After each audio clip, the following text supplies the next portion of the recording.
Alors, Monsieur le Premier ministre, après le discours que vous venez de faire, il y a une chose qui est claire, c'est qu'il n'y a rien à attendre de vous.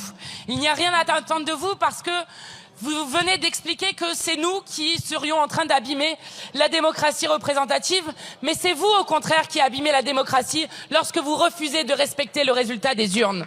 Vous dites que vous voulez éviter une crise politique au pays alors que vous êtes en train d'enfoncer le pays dans une crise politique. Et le responsable, c'est Emmanuel Macron, qui veut continuer coûte que coûte la même politique alors qu'elle a été battue dans les urnes. Monsieur le Premier ministre, nous n'avons pas été élus pour quémander des miettes de votre programme. Nous avons été élus et nous avons gagné les élections pour rompre avec votre programme politique.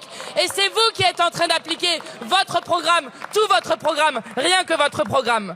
Alors, vous avez été très clair, Monsieur le Premier ministre.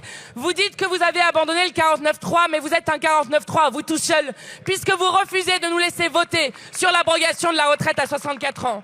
Vous venez de faire alliance et de passer toute la journée sur ces bancs, entre la Macronie, la droite et l'extrême droite, pour refuser la plus minime des décences, c'est-à-dire de faire participer les milliardaires à même hauteur que les Français dans ce pays, avec le refus de la taxe Zuckman et le refus de l'impôt de solidarité sur la fortune. Alors, vous invoquez maintenant le Conseil constitutionnel. Je vous rappelle que cela vous gênait moins quand vous votiez ensemble avec l'extrême droite, par exemple sur la loi immigration qui a été retoquée, ou encore sur la loi du plomb avec l'acétamipride.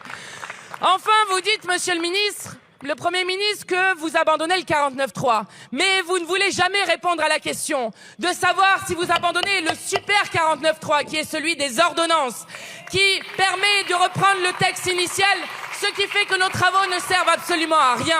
Oui, Monsieur le Premier ministre, il n'y a plus rien à attendre de vous et tout le monde doit s'en rendre compte. Il ne reste que la censure et le départ du président de la République. Merci.